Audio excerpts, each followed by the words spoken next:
NE railway मजदूर union और all India railway men's federation के आह्वान पर बुधवार को पूरे भारतवर्ष में रेल कर्मचारियों ने सामूहिक हड़ताल की। नरपू के केंद्रीय अध्यक्ष बसंत चतुर्वेदी के नेतृत्व में रेल कर्मचारी बुधवार को डीआरएम ऑफिस के निकट धरने पर बैठे और हड़ताल पर रहे।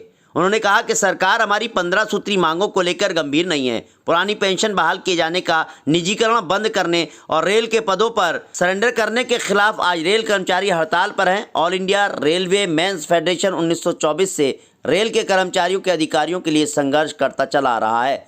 सरकार एक तरफ तो विधायकों, सांसदों को पेंशन दे रही है, दूसरी तरफ कर्मचारियों का शोषण कर रही है। उनकी पेंशन बहाल न किए जाने तक आंदोलन जारी रहेगा। उन्होंने कहा कि केंद्र सरकार सरकारी उपक्रमों को बेचकर निजीकरण करने पर उतारू है, जिसका रेल कर्मचारी विरोध करता है। उद्योग को बढ़ावा सरकार नहीं दे रही है, लेकिन सरकारी उपक्रम है उनको बेचकर लूट मचाई जा रही है। प्रत्येक विभाग में निजीकरण किया जा रहा है, जिससे कर्मचारी आक्रोशित हैं और आंदोलन के पक्ष में हैं।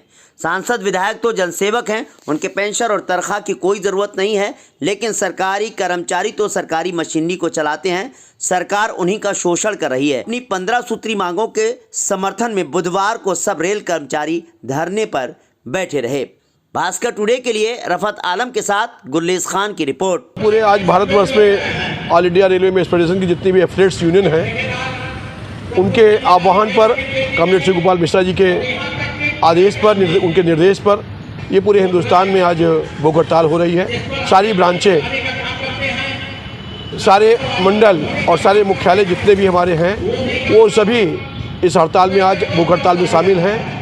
और उसका मुख्य कारण है न्यू पेंशन स्कीम को समाप्त किया जाना, क्योंकि आज आपने 1 जनवरी 2004 के बाद से तमाम सारे ऐसे रेलवे में 7.5 लाख के आसपास कर्मचारी हैं जिनको पेंशन नहीं मिलेगी, जो सेवानिवृत्त हो जाने के बाद जिनको पुरानी पेंशन नहीं मिलेगी।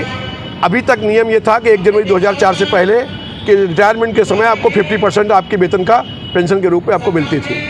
अब जो आपने नई पेंशन स्कीम लगाया, 10% आप सरकारी जो कर्मचारी कटवाएगा, 14% आप दे रहे हैं। और जब रिटायरमेंट के बाद मिल रहा है तो कभी किसी को 2800 रुपया मिल रहा है, किसी को 3000 रुपया मिल रहा है। सांसद विधायक को बराबर पेंशन जारी है। तो आपने अपने लिए तो सारी व्यवस्था कर रखी है, जिनको तमाम भत्ते भी मिल रहे हैं, और वो तो जनसेवक हैं, लोक सेवक हैं, आपको पेंशन की क्या जरूरत है। ये तो सरकारी कर्मचारी हैं जो काम कर रहे हैं, रात दिन लग रहे हैं आपकी सेवा करके, आपकी देश की जो आर्थिक अर्थव्यवस्था को बढ़ाने का काम करते हैं, रात दिन मेहनत करते हैं। उनको पेंशन मिलनी चाहिए कि उनको पेंशन मिलनी चाहिए?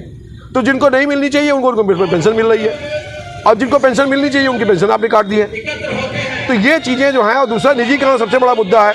आप धीरे धीरे करके सभी सरकारी उपक्रमों को बेचते चले जा रहे हैं। रेलवे में तमाम आप चीज़ें बेचते चले जा रहे हैं। तो रेलवे में जो आप ये निजीकरण का दौर शुरू हो रहा है, आप प्रोडक्शन यूनिट बेच रहे हैं, मेंटेनेंस स्टाफ बेच रहे हैं, इसके विरोध में all India railway men's federation पूरे हिंदुस्तान का मजदूर वर्ग लामबंद हो रहा है। आपने नया श्रम कानून लागू कर दिया, मजदूरों के अधिकार को ही आप छीनने का काम कर रहे हैं, उनके हड़ताल के अधिकार को छीनने का काम कर रहे हैं आप। तो जो ब्रिटिश पीरियड से, जो अंग्रेजों के ज़माने में जो चीज़ें हम लोगों ने हासिल किया, 1924 से all India railway men's federation लड़ रहा है, मजदूरों के लिए संघर्ष कर रहा है। और आज तमाम कुर्बानियाँ दी हम लोगों ने। अभी कोरोना हुआ, लगभग 3500-4000 आदमी हमारा जो है कोरोना काल में ड्यूटी पे काम करते हुए मर गया, और उसको फ्रंट लाइन वर्कर का जो है आप नहीं दे रहे हैं उसको।